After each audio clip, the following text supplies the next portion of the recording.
of the reasons many dogs don't get the exercise that they need to stay happy and healthy is because owners are unable to let them off the lead. Well, actually, they can let them off the lead with no trouble at all, but it's when they need to catch them again that the problems start.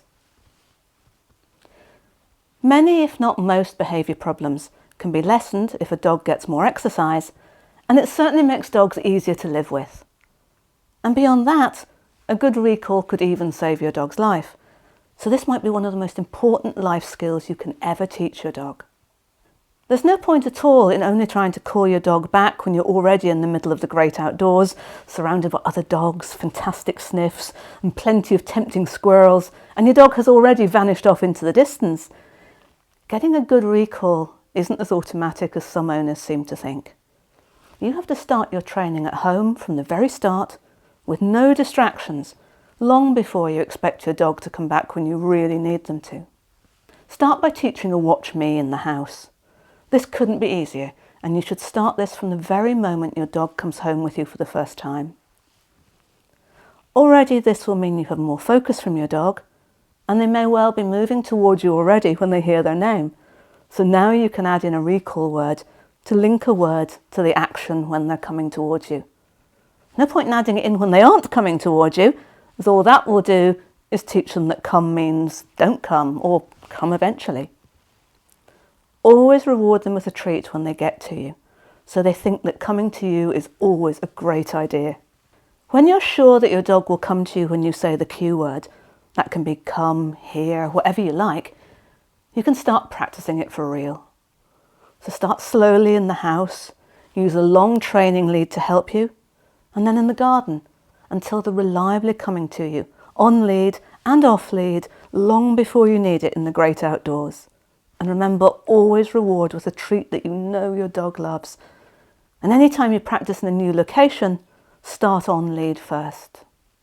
If you have someone who can help you, you can get them to hold your dog while you take a few steps away and then call them to you.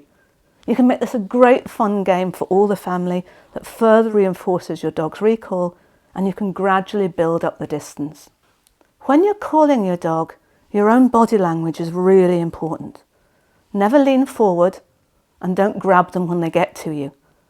Both of these things will inhibit your dog and make your recall less reliable. Instead, open your arms, almost lean back, and if you have a small dog, you can crouch down. And when they get to you, either drop a treat on the ground or give it to your dog from your hand. And only then should you quietly slip your finger into the collar or into the dog's harness. Always do this quietly so the dog is happy with you touching their collar. Many dogs start to worry about having hands round their necks because they've been grabbed in this way. Once in the real world, start slowly in a quiet, enclosed place with no distractions. Do a few on-lead recalls first before doing a few off-lead. And if you're confident using a long line without tying your legs together, you can try using this too. When you're out and about, don't let your dog wander too far away from you. All dogs have a crucial distance beyond which you have far less influence. And always remember to call them back frequently for games and for rewards, not just when you want to take them home. Keep them focused on you with games when you're out and about, and always reward good recalls. Make sure both you and your dog have fun with your recall training. And remember, don't let your dog off lead anywhere that's unsafe, near traffic or near livestock, or if you just don't know that they'll come back to you. With a lot of practice and rewards, you'll soon have a dog who'll reliably come back to you whenever you call them. And then you can really start to have fun.